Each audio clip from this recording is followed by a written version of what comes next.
প্রশাসক নিয়োগ নিয়ে কেলেঙ্কারি, নানান কেলেঙ্কারি যখন সামনে আসছে, তখন সেনাবাহিনীর বিরুদ্ধে বক্তব্য দিয়ে হিরো সাজার চেষ্টা করছে। আপনারা দেখেন নাই কখন অভ্যুত্থান সফল হয়েছে? যখন যখন সেনাবাহিনীর বন্দুকের নল যখন জনগণের দিক থেকে ফিরিয়ে যখন আওয়ামী লীগের দিকে তাক করেছে, তখন এদেশে গণ অভ্যুত্থান সফল হয়েছে। সেনাবাহিনীর যারা জুনিয়র অফিসার, তারা এদেশের জনগণের পাশে এসে দাঁড়িয়েছিল।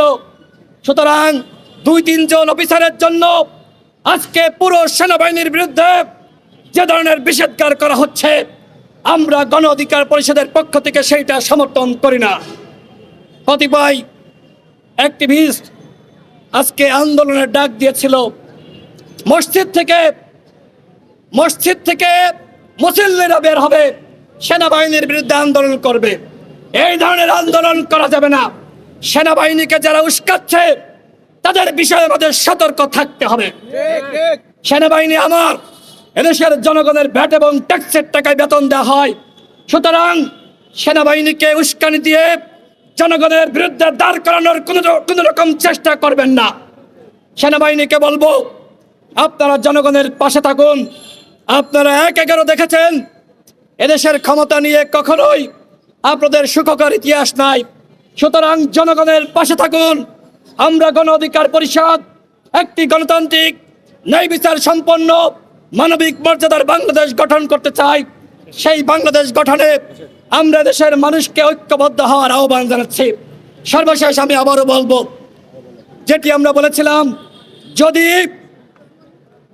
আওয়ামী লীগকে নিষিদ্ধ না করা হয়, আমি আবারও বলছি, আওয়ামী লীগকে নিষিদ্ধ না করা হয়, গণহত্যার বিচার না করা হয়, তাহলে গণ অধিকার পরিষদের পক্ষ থেকে প্রধান উপদেষ্টার কার্যালয় যমুনা ঘেরাও করা হবে। কথা স্পষ্ট। আমরা তাকে বসিয়েছি রাষ্ট্র সংস্কার করার জন্য, গণহত্যার বিচার করার জন্য। আর সেটি যদি না হয়ে আওয়ামী লীগের পুনর্বাসন তিনি করেন, তাকে অবশ্যই অবরুদ্ধ করা হবে। প্রধান উপদেষ্টাকে প্রয়োজনে অবরুদ্ধ করা হবে। কোন উপদেষ্টা আওয়ামী লীগের সাথে পীড়িত করতে পারবে না। এই উপদেষ্টা পরিষদের মধ্যে মুজিববাদী সৈনিক আলী ইমাম মজুমদার রয়েছে, ওই যে ফারুকি রয়েছে, তাদেরকে নিয়ে কোনোভাবেই রাষ্ট্র সংস্কার হবে না।